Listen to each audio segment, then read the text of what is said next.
देखिए, आपने ठीक कहा कि पाकिस्तान के अंदरूनी हालात अच्छे नहीं हैं। पाकिस्तान की सरकार कमज़ोर सरकार है। वो लोगों का ध्यान बटाने के लिए इस किस्म की जो बॉर्डर पे हरकतें करते हैं, तो हम तो ये चाहेंगे कि पाकिस्तान को अमन से रहना चाहिए, खुद भी और हमें भी, कि उनके साथ ज़्यादती हो रही, ऐसा नहीं होना चाहिए। हुकूमतें आती हैं जाती हैं। लाल सिंह जी एक मजे हुए पॉलिटिशियन हैं, उनका इस रियासत में एक योगदान है। अगर ईडी को कोई शक शुबा है तो जब भी ईडी ने उनको बुलाया वो आए, 12 घंटे पूछताछ की। और जैसे पिछले कुछ दिनों से दो खबरें जो हैं चर्चाओं में हैं। एक जिस तरीके से सीमा पे हालात बने हुए हैं और दूसरा चौधरी लाल सिंह जी के ऊपर जो इंक्वायरी हो रही है, इस समय बातचीत करने के लिए हमारे साथ मनजीत सिंह जी हैं। मनजीत जी, पहले आएंगे बॉर्डर पे जो हालात बने हुए हैं। पिछले दिनों जिस तरीके से सीज फायर वोलेशन की गई, जिस तरीके से वहाँ पर एक शादी ब्याह के फंक्शन में लोग गए हुए थे, अचानक से वहाँ से पड़ोसी मुल्क हमला करता है और उनको शादी फंक्शन छोड़कर वहाँ पर लोगों से भागना पड़ता है। फिर वहाँ पर किसी जम्मू जाते हैं, तमाम लोग जाते हैं। आखिरकार कौन सी भाषा जो है पड़ोसी मुल्क को समझ आती है, जो बाहर नकाब पहन के तो दुनिया भर में सफाई देता फिरता है, लेकिन फिर पीठ पीछे खंजर घूमने वाला काम करता है। देखिए, आपने ठीक कहा कि पाकिस्तान के अंदरूनी हालात अच्छे नहीं हैं। पाकिस्तान की सरकार कमज़ोर सरकार है। वो लोगों का ध्यान बटाने के लिए इस किस्म की जो बॉर्डर पे हरकतें करते हैं। पिछले दिनों उन्होंने अनिया बॉर्डर पे, सही बॉर्डर पे फायरिंग की, कुछ लोगों के घरों को नुकसान हुआ। आज भी देर शाम बॉर्डर पे अंधाधुंध फायरिंग की, वाटर शेडिंग की। मैं सुबह अपने बॉर्डर इलाके में गया था तो किसान बहुत परेशान है, उसकी फसल तैयार है, तो लेबर बाहर से आई है वो भाग जाएगी।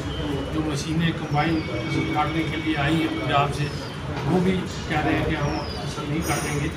तो पाकिस्तान जो है वो अपनी कमज़ोरी को छुपाने के लिए बॉर्डर पे इस किस्म की हरकत करता है। हालांकि उसको पता है कि भारत बहुत मजबूत देश है, भारत के साथ वो पूरा नहीं हो सकता, लेकिन फिर भी वो, जैसे आपने कहा कि पीठ पीछे शुरा होता रहता है। थोड़े दिन पहले मुझे पता चला कि हमारी BSF की रेंजर्स में बात भी हुई कि कोई इस तरीके से बॉर्डर पे ना हो, लेकिन वो फिर भी आश्वासन देने के बाद ये हरकतें करता है। पहले भी हमारे बॉर्डर पे इस किस्म की हरकतें होती थी। तो हम तो ये चाहेंगे कि पाकिस्तान को अमन से रहना चाहिए, खुद भी और हमें भी, क्योंकि आज आके नुकसान बॉर्डर के लोगों का है। एक फरमान भी निकाला गया था कि देखिए, जो LOC के 5 किलोमीटर के दायरे में एरिया में आते हैं वहाँ पर आप आतिशबाजी मत कीजिए, क्योंकि आतिशबाजी की आड़ में कहीं पर ये ना हो पड़ोसी मुल्क को मौका मिल जाए और हमारी सिक्योरिटी फोर्सेज जो देश की रक्षा करने के लिए बॉर्डर पर बैठी है, कंट्रोल बैठी है, उन्हें भ्रम की स्थिति ना हो जाए कि दीपावली के बम पटाखे चल रहे हैं या फिर शादी ब्याह के समारोह चल रहे हैं। आपको लगता है एक नेक कदम जो है एडमिनिस्ट्रेशन की तरफ से लिया गया? देखिए, मैं समझता हूँ कि एडमिनिस्ट्रेशन ने ठीक फैसला लिया था और लोग भी उस फैसले को मानते हैं। बॉर्डर के लोग जो भी सरकार के एहलकार आदेश देते हैं, हमारे बॉर्डर के लोग जो हैं वो बड़े ही डिसिप्लिन लोग हैं और इस आदेश को वो मानते हैं। लेकिन पाकिस्तान तो अपनी हरकतें करता रहता है, वो तो इस किस्म के वाटर शेडिंग करता है। कल रात को भी नारायणपुर पे और चावलिया में उन्होंने अंधाधुंध फायरिंग की। तो अब ये भगवान की कृपा है कि कोई जानी माल नुकसान नहीं हुआ। तो खेतों में ही वाटर शेड पड़े, किसी के घर पे नहीं पड़े, लेकिन कुछ भी हो सकता है। तो इसलिए पाकिस्तान तो ये करता रहेगा, बट हमारी सरकार को मजबूत रहना चाहिए और लोगों को वहाँ पे बंकर की सुविधा प्रोवाइड करें, जो बिल्कुल फायरिंग रेंज में मिले जाए। उनको 5-5 मरने के प्लाट से पे दिए जाए। सरकार कहती है बहुत सारी सरकारी ज़मीनें हमारे पास हैं। बॉर्डर के रहने वाले लोगों को जो बिना मर्जी के देश में हिफाजत कर रहे हैं, बॉर्डर पे पहरा दे रहे हैं, तो उन लोगों की सजा सरकार को लेनी चाहिए। सरकार जो आदेश देती है वो बॉर्डर के लोग मानते हैं, लेकिन बॉर्डर के लोगों की जो मुश्किलातें हैं तो सरकार को भी ध्यान में रखनी चाहिए। बिल्कुल अच्छी बात कही। हम आते हैं चौधरी लाल सिंह जी के ऊपर, जिस तरीके से ईडी लगातार सवाल पूछ रही है। इससे पहले भी 12-12, 14-14 घंटा CBI ने भी जांच की, पूछताछ की ईडी ने। जिस तरीके से उनके परिवार पर इसमें बीत रही है। हालांकि कल भाजपा के प्रदेश अध्यक्ष वीरेंद्र राणा जी कहते हैं चौधरी लाल सिंह जी कदावर नेता हैं, हमारे भाई हैं, उम्मीद करते हैं कि वो बेहतर तरीके से बाहर आए। विक्रम रंधावा जी कह रहे थे। बहुत से नेता ये मानते हैं कि चौधरी लाल सिंह जी का एक कैरियर क्या रहा है, लेकिन वहीं पर उनके परिवार का कहना है, उनकी धर्मपत्नी का कहना है कि इस तरह की मेंटल हरासमेंट से हमें कितनी तकलीफ हो रही है शायद वही जान रहा, जिस तरह बीत रही है वही जाने। और लोग तो यहाँ त्यौहार मना रहे हैं, हमारे घर में इस तरीके से है कि सांस ऊपर नीचे नीचे हो रही है।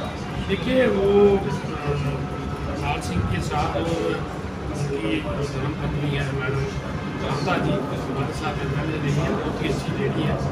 और मैं समझता हूँ कि उनके साथ जाती हो रही ऐसा नहीं होना चाहिए। उनके आती हैं जाती हैं। लाल सिंह जी एक मजे हुए पॉलिटिशियन है, उनका इस रियासत में एक योगदान है। अगर ईडी को कोई शक शुबा है तो जब भी ईडी ने उनको बुलाया वो आए, 12 घंटे पूछताछ की। और जैसे हमने सोशल मीडिया पे देखा कि वो अपने दोस्त के घर खाना खा रहे थे तो उनको खाना भी नहीं खाने दिया और पकड़ के ले आए। जी सवाल यहाँ पर उनका परिवार ये पूछ रहा था कि हमें एक्सटेंशन नहीं मिली बेल में, चलो मान लीजिए नहीं मिली, लेकिन जो बेल 7 तारीख के रात के 12 बजे तक वैलिड थी, फिर 8 बजे क्यों उठाया गया? देखिए उसमें मेरा ये कहना है, लाल सिंह का अभिषेक हुआ तो लाल सिंह खुद कोर्ट में गए। उनको जब लगा कि मुझे फंसाया जा रहा है तो वो कोर्ट में गए। ठीक है, कोर्ट ने पहले उनको बेल दी तो उसके बाद रिजेक्ट कर दी। बट लाल सिंह भाग तो नहीं रहा था, इस किस्म की कोई अप्रहेंशन नहीं थी कि वो रियासत छोड़ के भाग जाएगा या कुछ कर लेगा। ऐसे पकड़ लेना मेरे नज़र में विधि को इसमें जरूर देखना चाहिए। पोलिटिकल विक्टिमाइज नहीं करना चाहिए। अगर किसी को पोलिटिकल विक्टिमाइज आप करते हो तो मुझे लगता है वो जाती है, लोग देख रहे होते हैं कि आप किसी को टारगेट करोगे, इसलिए टारगेट करोगे तो वो आपके साथ सहमत है। जो आपके साथ सहमत है, यही तो खूबसूरती है डेमोक्रेसी। तो डेमोक्रेसी में अगर आप किसी को फंसाओगे बहुत तो अच्छी बात है। मैं चाहूँगा कि इस किस्म की बात नहीं होनी चाहिए।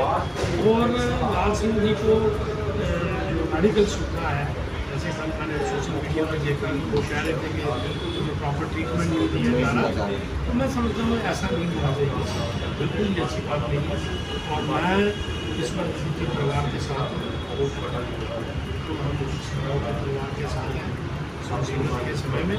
और जिस तरीके से वो सामना कर रहे हैं, अल्टीमेटली सच होता है, आ जाएगा सामने। अगर कुछ लाल सिंह ने गलत किया होगा वो भी सामने आ जाएगा, निर्दोष है तो वो भी सामने आ जाएगा।